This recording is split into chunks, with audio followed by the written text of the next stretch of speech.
Good morning, gang. Joyce with Skippy Calves Farms here. Um, just got another chore that I'm doing this morning. This is what I kind of describe to myself as my northeast paddock. Sometimes it's 4, sometimes it's 6, sometimes it's 1. And over the last 10 days, the sheep have been in here several times, and so I don't want to let them come back in at this point until after I've weed-eated it. Why? Well, if you look out here, there's an awful lot of stems. All right, they did come in here. They did eat out the forbs, and then they came in and they ate a lot of the seed off of the seed stems. But let's go ahead and walk in. Now I got my chickens. These are my pullets from this year, from my friend Liz. Those girls are doing good. They're in here, and as the opening shot shows, they're in here eating on the seeds as well. So, we're getting into summertime now. We've had some good rain. We've gone from a Category 4 drought down to a Category 2 drought. We are predicted to have rain for the next couple of weeks. I've finally gotten all of my garden in.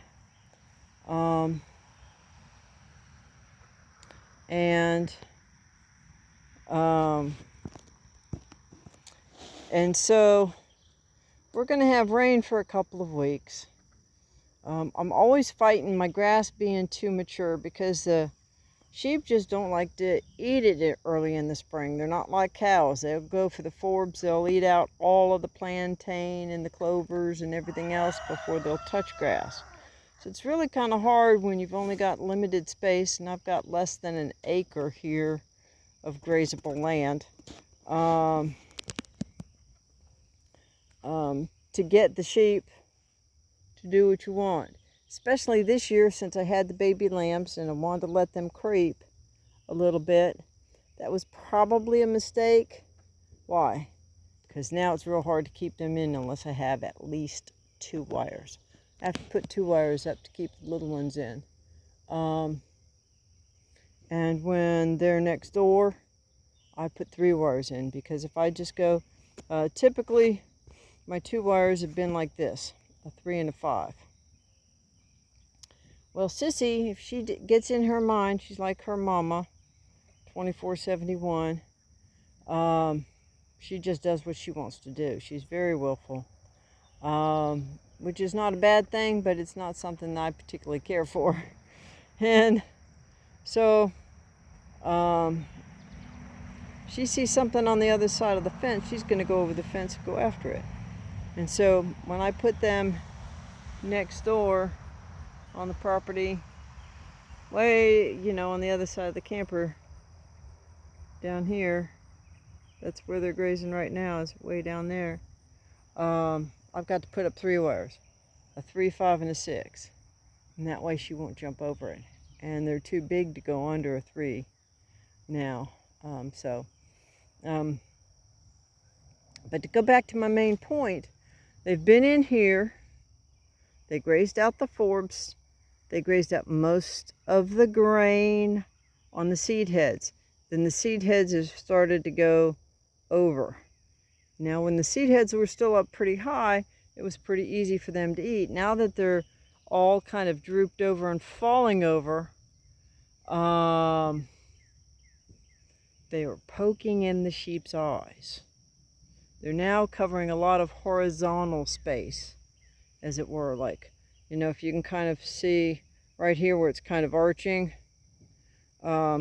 sheep's not going to go in there and graze. So basically what I've gone ahead and started doing this morning is I've started weed eating down the seed heads. Now, I've done other videos on this in the past in other parts of the property. Why? Well, basically my videos are, what am I doing? When am I doing it? You know, why am I doing it now? And this is my thought rationale behind it. This is how I'm managing my property in my context. If I explain to you what I'm doing, the who, what, when, where, and why, kind of what I'm doing, then if you go, that makes sense, you can take that thought process and apply it to your context. So what we're looking at here now, I just did a row down and a row back, and you can see there's quite a bit of difference here versus what it looks like over there, right? So basically, this is just a little inexpensive, well, relatively. It's a steel, so they're not cheap, but they're, I think, about the best value. At least they always have been. And you buy them in the right season. I bought my chainsaw in the fall, and I bought my string trimmers, my weed eaters, in the spring. And when I bought my weed eater, it came with a battery charger and an extra battery at no additional charge. So I basically either got the tool for free or I got the 2 batteries and the battery charger for free. So, and when I bought my small chainsaw, I went with a homeowner style. Why? Because it's the same battery that's in this. So now I've got 2 chargers and 3 batteries for 2 tools that I use a lot. The chainsaw is, can't remember if it's a 12 or 14 inch. It's a small chainsaw, but it works really well for me. And I've got a little MS, I think it's an MS 170, which is a small gas steel chainsaw. It's a 16 inch blade, and it's just a little bit more power, and it's about all I really should be cutting. If I'm going to be cutting anything bigger than 12 or 16 inches in diameter, that's going to be probably a job I'm going to need to get some help with. So this is what it looks like after I'm done. Now you can see I still left tufts of grass here. Basically what I did with the chainsaw, with the weed eater, I'm kind of doing this. I'm not doing this, I'm doing this as I'm weed eating. Now am I missing some? Yeah, I missed a few. I'll pick those up. Did I leave some on purpose? Yeah. I think that's orchard grass. And there's still some green seed on that, so I just left that. Why? It's just 1 or 2 stalks. It's not going to impact the chickens being able to come in now and eat the extra seed and scratch. It's not going to be able, it's not going to impact the sheep coming in and being able to access. When these things, let's see, let me find something that might be a good example. Okay, see this mound of grass right here? Okay, we've got brown stalks coming in everywhere. You've got a good little bit of grass right there. Why? Because the sheep aren't going to fight those seed stalks to get to that grass. Whereas you got another tuft right here, and that's been eaten down pretty good. So they'll be able to come in and regraze some of this grass where they really weren't able to go in and access the grass. See, I mean, that is a pretty healthy bunch of grass. But look at all the seed stalks in there. So I don't know if the camera will pick that up. But, and I can't see the camera the phone very well. But they basically didn't touch this whole patch of grass. So I'll be able to come in here and do my little, domey thing with the weed eater. So what we'll end up with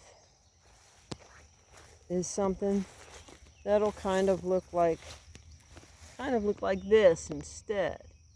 Now there's still some nubbins here, but it's not going to be all up in their face like here. So they'll be able to reach in and grab the grass without having this poke in their eyes. And I've been able to get maybe an extra 20 to 40% graze off of that same paddock, off of grass they did not previously graze as a result. So this year is the first year my sheep actually went in and ate the seed. They'll come in, and on something like this, when it gets mature like that, they'll come in and they'll eat the seed off of that. Especially a little bit early in the day when there's not much energy in the grass, they'll come in and they'll go after the seeds for the protein. So that's what we're looking at, gang. And you can kind of see the chickens over here. They're doing the same thing. They're coming in and they're feeding on the grass stems and the seeds. They're reaching what they can reach, and they've been in here and fed through it more than once already. So now, as soon as I get out of this area, they'll be able to come in and get a lot of the feed out of here, the seed out of here that they weren't able to get before. So that's what I'm doing. That's kind of why I'm doing it. Another kind of advantage is in a different sort of way. If you come in here and you can see right here is kind of bare ground, but there are there's some plantain, and there's a little bit of clover, and there's a couple of small little tufts of grass where that's when they came through the first time and just ate it to the ground. That's the challenge I'm finding with my place and with my animals and with my forage. They'll come in and eat nothing but candy the first day. Well, by nature, it's overgrazed and they never touch the grass. And so that's just something that, as my forages are becoming less dense with plantain and more dense with the grasses, they're having to adapt and go there. Now, I also am cognizant of that, and then I'm trying to make sure that they don't eat the plantain down to absolute nubbins, if possible. But I can only control so much, only have so many options. One of the things I have chosen to do, and I think I did may have mentioned it in a video before, still zoomed in, but you can see my garden chair here, and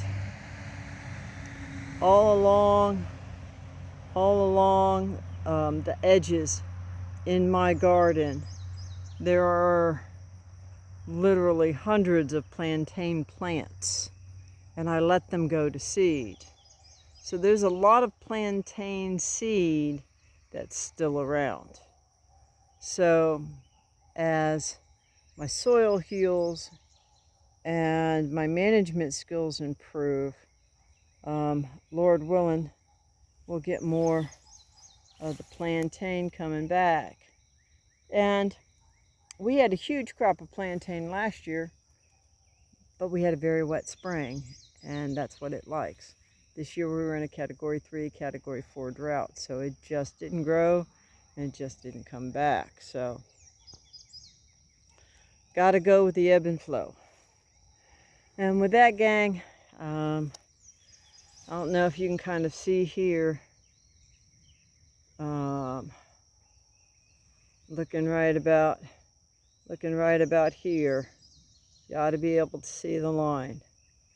Maybe you can see it a little easier if I put the phone down a little bit, but pretty much the line is, whoops, the line's kind of right here, and from that middle, from this spot over, I've weed eated, and from this spot over, I've not yet.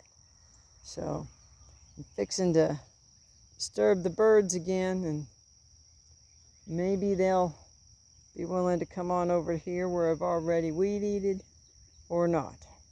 But either way, I gave them just a little bit of scratch this morning. That's encouraging them to go out and forage. And then Master Cho with Korean Natural Farming, if he's going to feed his birds, he typically feeds his birds in the afternoon, a couple hours before sunset. So I may do that as well. So with that, gang, I will wish you blessings for the day, and whatever you do, just keep chasing the dream.